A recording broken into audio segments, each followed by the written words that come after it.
Good morning.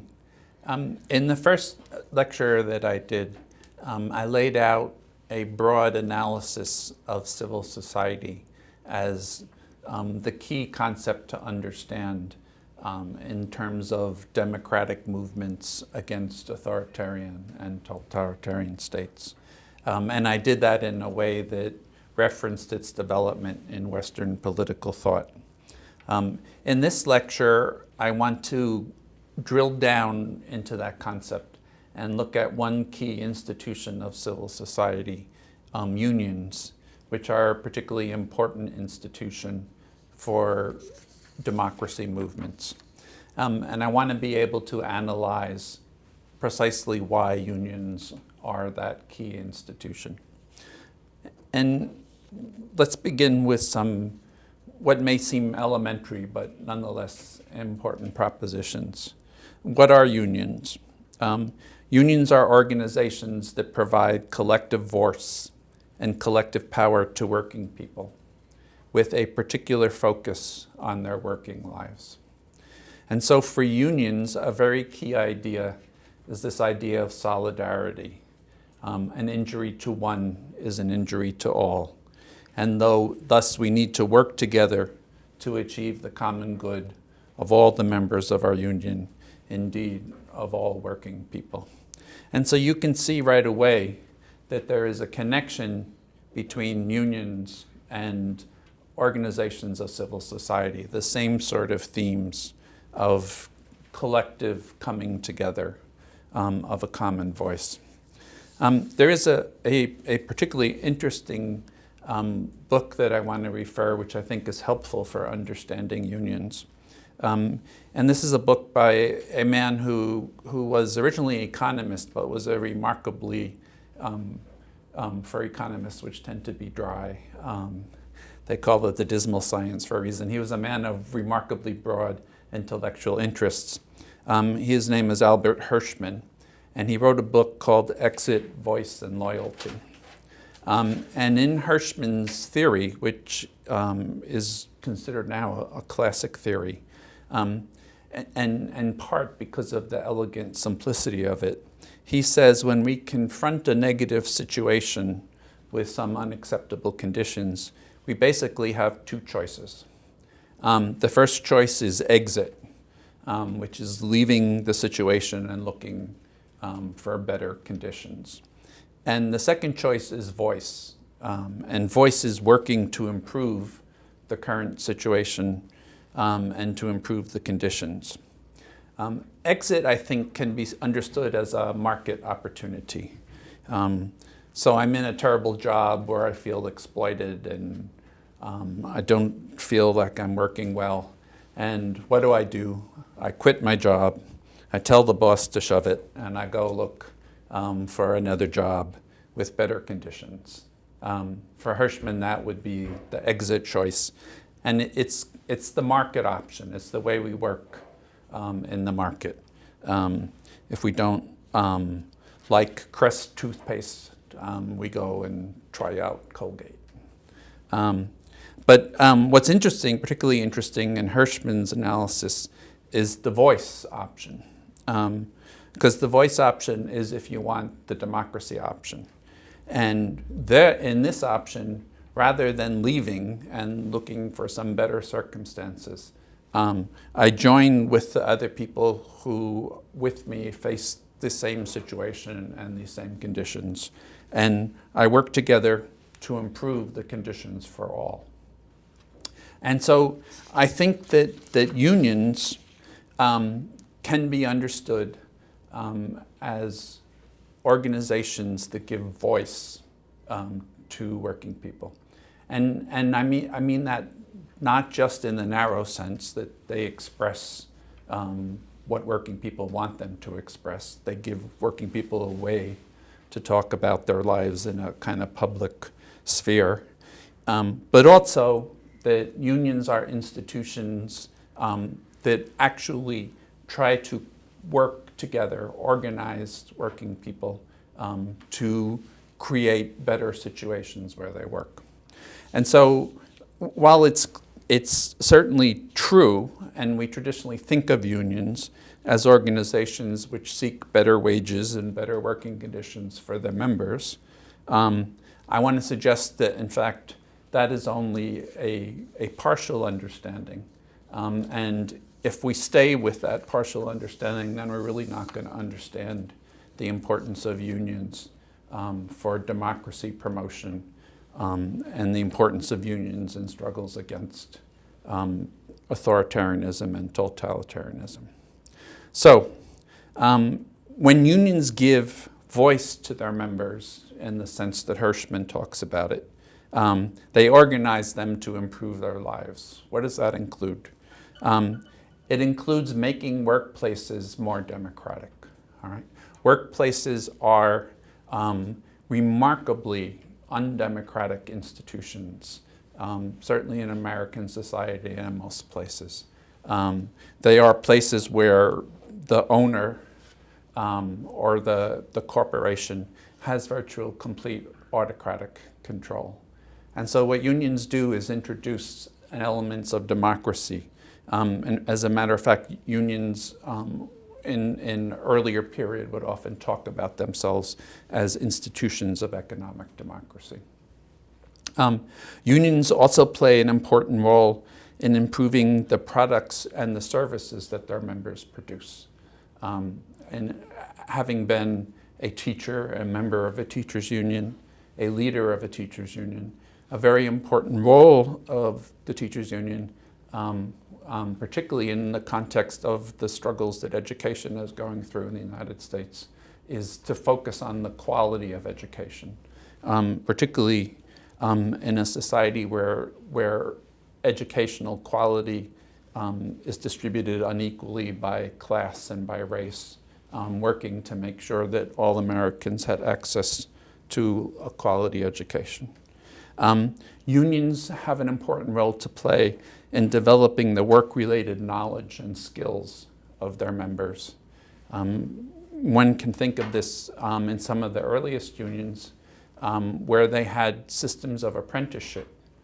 So in a carpenter's union, a craft which had some real skill to it, you just couldn't become a carpenter. You had to go through an apprenticeship with a master carpenter and learn the different skills of that craft. But it's also true for teachers, and particularly for teachers, a kind of continuing role in developing the knowledge and the craft of teaching. Unions play an important role in enhancing the community in which their members live. They're not just workplace institutions. Because they are concerned with voice for their members, they play an important role in that community aspect of their members' life. And unions build political power for their members and for working people in general. When unions fight for a higher minimum wage, that is something that is of benefit to all working people. Now, there is an interesting analysis that I'm going to reference before I go on to talk a little bit more about the connection between unions and democracy. And it's a book by a Harvard economist, Richard Freeman, and a man, James Medoff, called What Do Unions Do? And they take the conceptual framework of Hirschman's exit, voice, and loyalty, and they actually put it to empirical tests to see how that works out.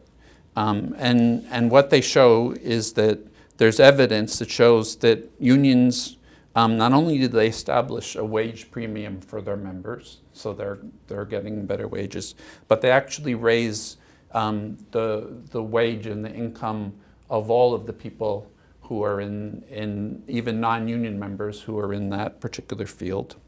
By improving wages, they actually generate a greater market demand for products in a kind of virtuous cycle of economic growth. American industry once understood this when Henry Ford knew that not only could he mass produce cars, but he had to have somebody to sell them, and so he needed to pay his auto workers sufficiently well so they could not only be producers but consumers of cars. The unions create lower turnover in jobs precisely because they give workers voice and workers don't feel like they have to leave to get better conditions. They build skills in unionized jobs. Because unions create a kind of bottom ground for the industry, they produce more inter-business cooperation. One could say, in fact, that instead of a race to the bottom, where conditions and wages deteriorate, unions create a race to the top. Now, one particularly important feature of all of this is the relationship between unions and democracy. I want to use the title of a book on this subject, which calls unions the schoolhouses of democracy.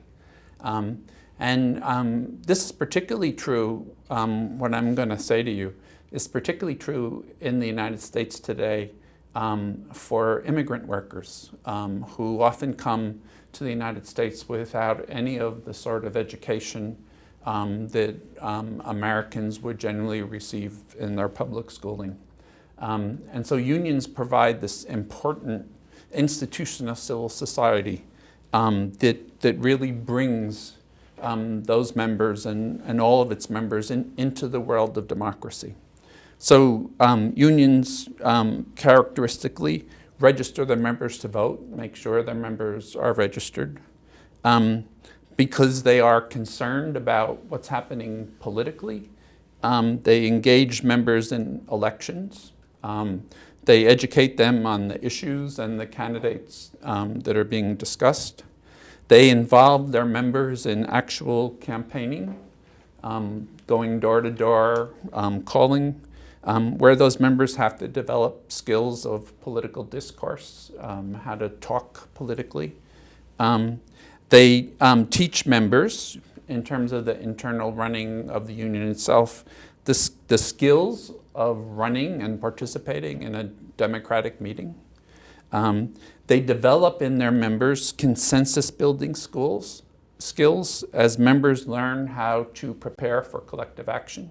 If you're going to have, obviously, collective action which is successful, certainly collective action which is as radical as a strike, you need to have a consensus that it's the right thing to do. And they prepare their members to negotiate with employers and to actually reach agreement with people who they may not have commonality on all points. So what's important here, I think, for unions, and particularly important to understand the power that they have as instruments of democratization, is the idea of collective action. More so than any other institution of civil society, unions are organized around collective action and around the idea that a union, through organization and collective action, can accomplish far more than any of the individuals in the union could accomplish on their own. And this is true because unions have their origin in response to in the response of working people to great economic and great political inequality. Unions arose, particularly in the United States, in the late 1800s in a period called the Gilded Age, which was a period of inequality on the order of only what we see today. So, and unions arose because in that situation where there are great private concentrations of economic wealth and political power, an individual worker is at complete disadvantage. And so if negotiations about a worker's salary or a worker's working conditions only take place between that individual worker and the business owner or the corporation, they really are in no position to improve their situation. It's only with collective action where they come together that they can affect. And this is true, I think, in the words of the classic union anthem, Solidarity Forever, which American unionists around the world sing at their meetings. And the first stanza goes, "When the union's inspiration through the workers' blood shall run, there can be no power greater anywhere beneath the sun. Yet what force on earth is weaker than the feeble strength of one? But the union makes us strong." And so, and then it goes into the chorus of Solidarity Forever. And so I think that is particularly an important feature to understand here. And I want to take a moment here to talk about my own experience in union, because I think it's illustrative of that feature. Back in the last century, when I began to teach, I was in the process of finishing a doctoral dissertation in political philosophy, and I needed a way to support myself. So, following in the footsteps of both my parents, I thought I would teach high school for some time. And the high school in which I started to teach in New York City, the same time that I started to teach, they decided that they were going to renovate the building around us while we were in it. And it was quite an experience. The first year I taught, there was this one period where every time I began a regular lesson, they would start using jackhammers in the building, and I couldn't hear myself talk, much less my students. And then if I prepared a kind of quiet lesson for them to do in their seats, you could hear the birds chirping across the street in the botanical gardens. And so there was a lot of disruption in the school, but what was particularly a concern for us was the fact that there was a lot of dust and debris everywhere.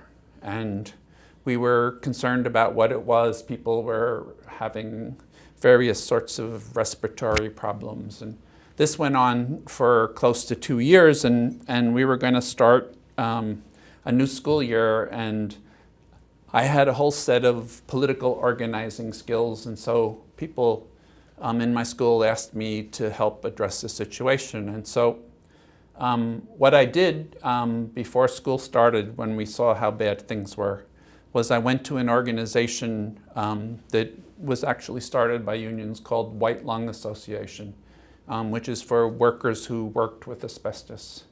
And I had them come and look at the school, and they said, you know, this is really bad, and it needs to be tested. And so before school started, we went and got a court order requiring that the school be tested, the air be tested, the dust be tested.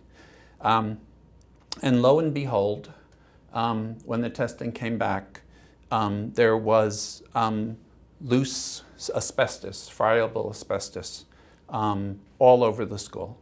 Asbestos is not only is it a carcinogen if you ingest it, either by breathing or eating, but it's a particularly nasty carcinogen because the type of cancer that you get, it's a cancer of the lining of the lung, is basically not treatable.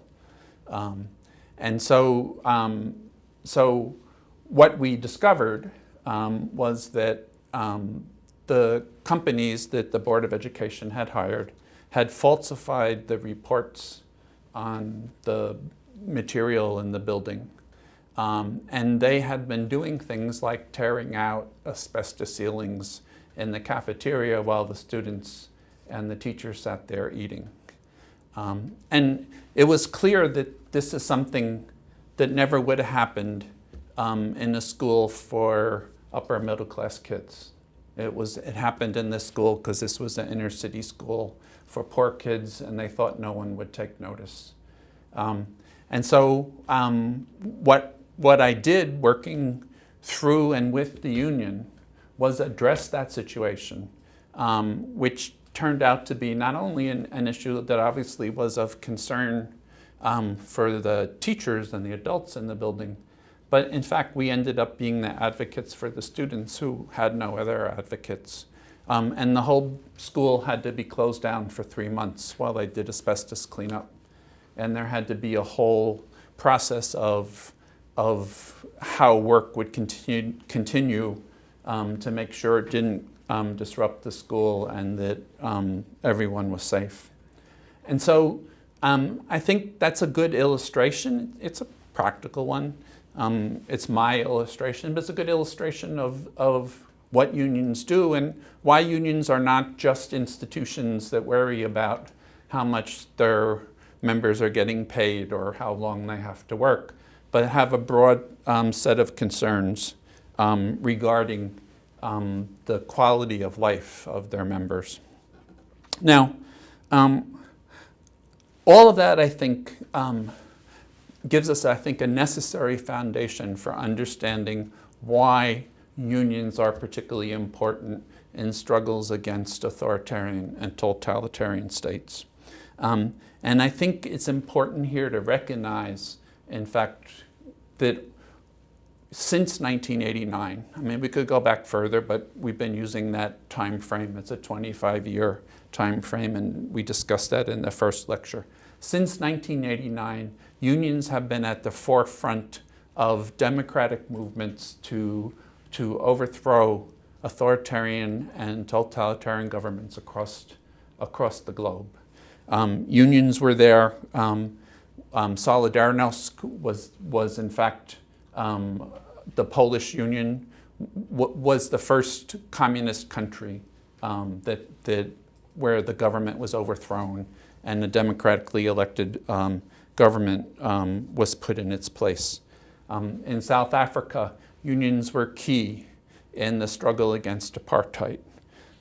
In Chile, in Brazil, unions were key in overthrowing right-wing dictatorships.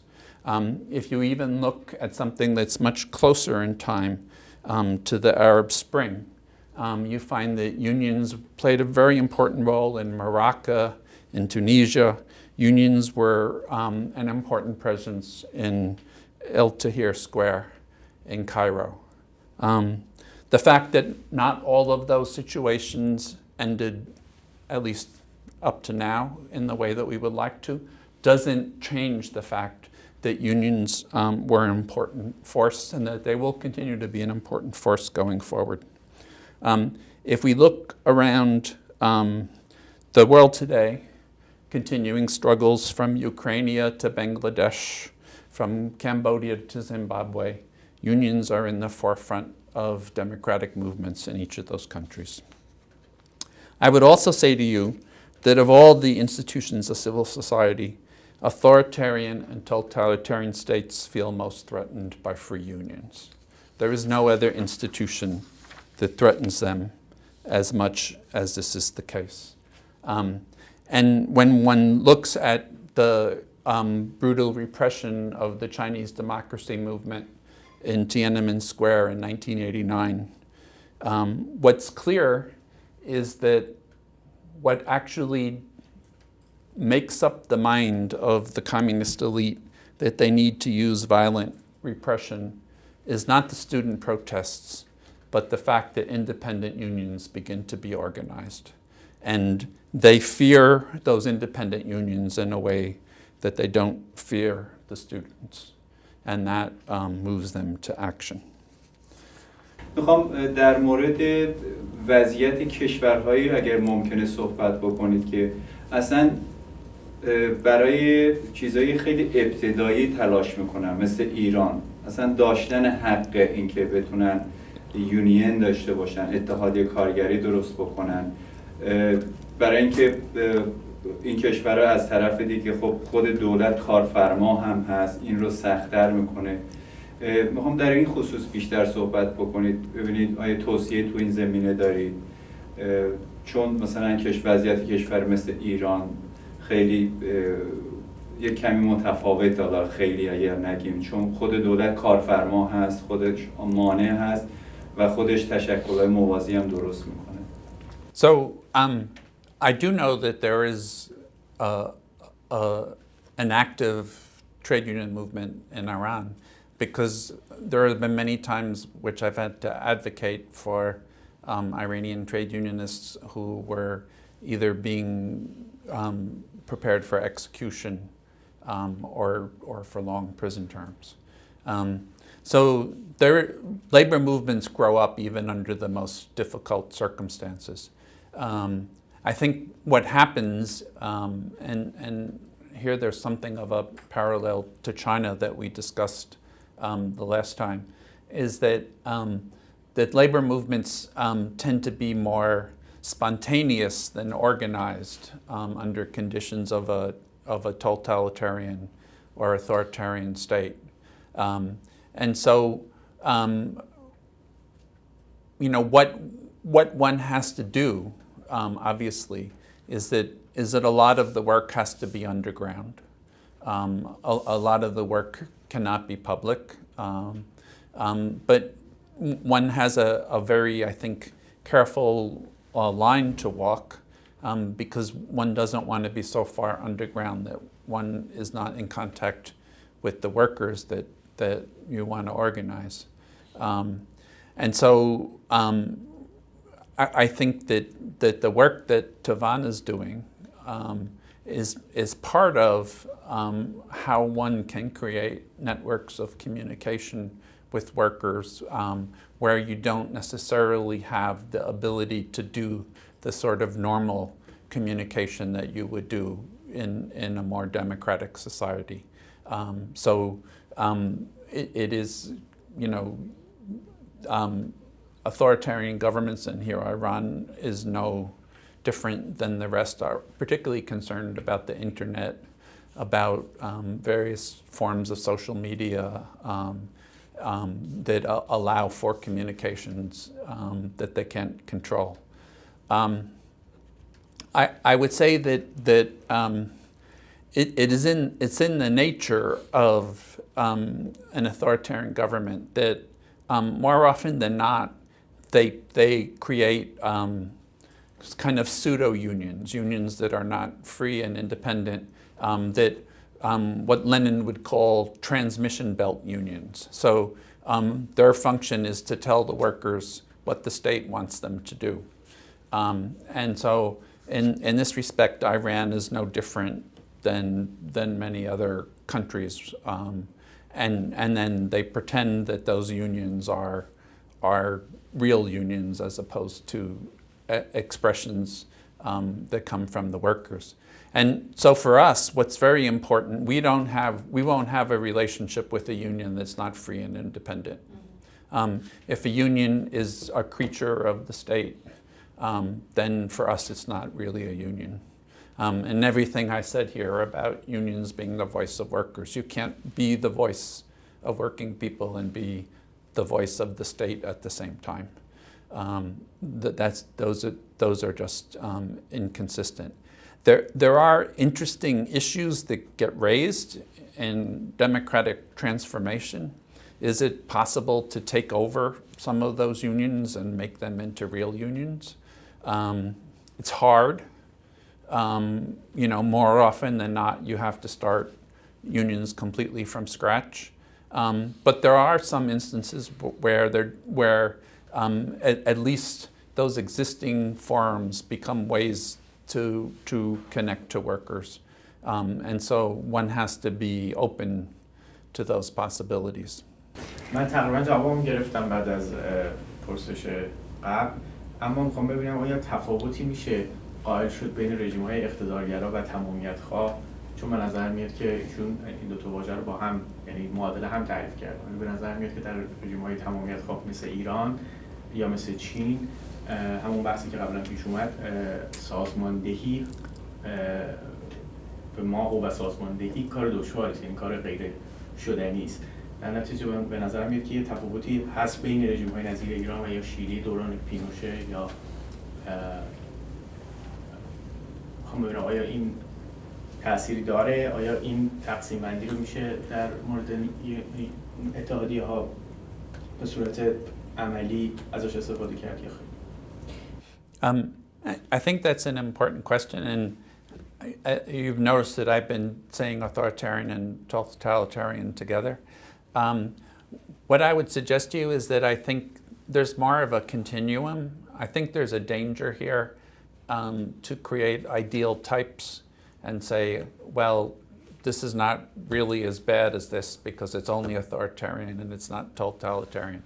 And the United States has an unfortunate history in that regard, where a former ambassador to the United Nations, Jean Kirkpatrick, basically decided that all of the right-wing authoritarian governments were only authoritarian and all of the left-wing authoritarian governments were totalitarian. So we only had to be concerned about communism, not about Pinochet in Chile or apartheid South Africa. And so I think, I also think these things are dynamic. So, you know, there does seem to be some space opening in China. It's not, these things, they don't happen in clean ways, you know. And I think what's important is that, you know, for me sitting in Washington, D.C., I don't try to judge what space is there and how people who are organizing Chinese workers, what they should do. But I do think they need to figure out in their own organizing what space there is and how they can use that. So if the ACFTU is this organization that the Communist Party set up as their official union, it is a transmission belt union. But if there is possibilities of maybe using ACFTU in some local places to help organize workers, and people on the spot make those decisions, that's something I would support. What I wouldn't support is for us here as American trade unionists saying, oh, it's okay to somehow have a relationship with ACFTU because it's not as bad as it once was.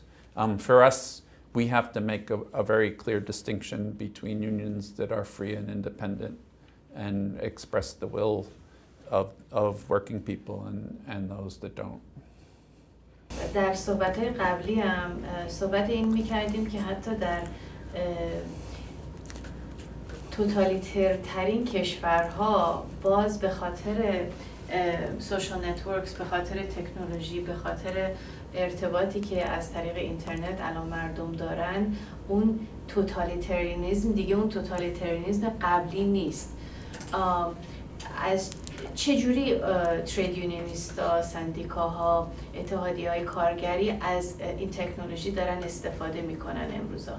So some of it may be that, some of it may be a political dynamic. So, you know, the original model for totalitarianism was Nazi Germany and the Stalinist Soviet Union. And one feature of that, which is very important, that I don't think we should, and in this regard the distinction is central, was the use of genocide and mass murder. And so not every authoritarian government does that, and those are clearly important features. But there's a political philosopher, Michael Walzer, who described the post-Stalinist Soviet Union. He called it failed totalitarianism. So Stalin had attempted to remake society, you know, in his own image, and the project basically failed. And so for the last, you know, 40 years of the existence of the Soviet Union, it didn't have those kind of bloody features of the purges, and, you know, the gulags had been closed down. You know, one could look at China again and see, you know, there's a difference between the time of Mao when millions of people were dying and now, which is still an authoritarian government. Those are important distinctions, that millions of people are not being killed. But it is, the dynamic is not necessarily external. There is a dynamic which is kind of internal to the system itself. And so there's a failed kind of Maoism, just like there was a failed Stalinism. Yeah. I mean, we could say that by its nature, by its aspiration, totalitarianism is necessarily a failed project because no society can forever be totally controlled. So my question, though, is more directly about how are trade unionists in the present circumstances around the world using technology now? So I would say to you that it's, trade unionists are, many people of my generation, and, I've been around for 6 decades, so many people of my generations are not the most felicitous with technology. But I think as a movement, I think trade unions recognize the importance of this technology as a means of communication, both in our own society, that it gives our unions more means to be in communication directly with our members, but also, in the context of the battle for unions against authoritarian regimes around the world. And so, some of the work that we in the Shanker Institute do with Han Dongfeng and the China labor movement in China, specifically around supporting that sort of work, where they use social media to be able to reach inside of China and be in touch with Chinese workers. We've been working on the possibility of some projects in Cuba, where we would put together for teachers in Cuba materials on democratic civic education that we could put on little jump drives, flash drives, and get them all throughout Cuba. So there are, I think, in some ways, the possibilities here are stuff that we're just beginning to figure out. It's a complicated world because certainly the Chinese government understands the potential of this stuff and engages in all sorts of cyber warfare, to protect their standing and to try to undermine democratic movements. If you do that work, you just assume that the Chinese government is targeting you, and you need to act accordingly. در مورد اهمیت استراتژیک اتحادیه های کارگری یا سندیکاهای کارگری برای پیوستن به اتحادیه و سندیکاهای بین‌المللی هست. میخوام مشخصاً توضیح بدید چه تأثیر مثبتی میتونه داشته باشه در مورد ایمنی کار، ایمنی شغل، امنیت شغلی، در مورد حداقل دستمزدها، در مورد همین بحث داشتن حق داشتن اتحادیه کارگری. میخوام در این خصوص توضیح بده آیا این اتحادیه فشار اهرمی دارن که به دولت‌ها فشار بیارن که تا مثلا خب انگیزه ایجاد بکنه که اتحادیه به این چیزا بپیوندن؟ Well, I do think that one should press authoritarian regimes wherever there's a possibility. So I'm not necessarily convinced that international union federations are a proper forum for that, but the ILO certainly is. And the fact that there are labor standards and the fact that the authoritarian countries, violate them regularly, that's a good place, I think, to press those issues.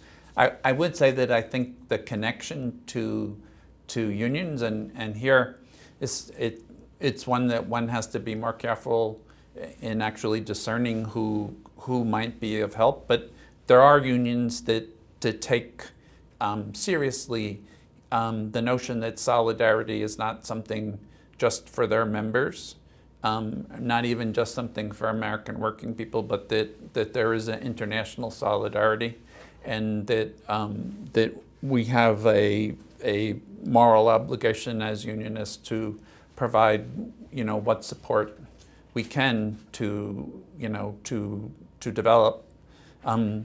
With the troubles that the American labor movement has now in the United States, we may need international solidarity ourselves someday. So we should be giving it out while we can. Yes. I mean, it is an interesting kind of point, because in the American context, the very same state governments that you see passing voter suppression laws that would, basically disenfranchise poor people and people of color and stuff, are the same state governments that are basically passing union suppression laws that, make it difficult for unions to organize and do their work. Since you've mentioned it, my question is a little bit of a devil's advocate question. Do you think it's possible to argue that countries, once they reach a certain level of democratization and a certain level of a market economy, both, they have the full spectrum of civil and political liberties and they have a full market economy, do you think one could argue that the right to organize is not as necessary as it is in places like Iran and China? I would argue against that, in part on the basis of the argument I made here, which is that if you want normal democracy, unions have a very vital role to play. So, and I think when one looks at the broad sweep of American history over the last 30 years, and the decline of unions in the private sector has matched almost point for point growing income inequality, that it becomes, I think, really important to have vibrant unions in all contexts. Now, I know there are folks who love unions when they're battling the government of Iran or the government of China, but not when they're battling the government of Wisconsin. But for us, those are all just fights.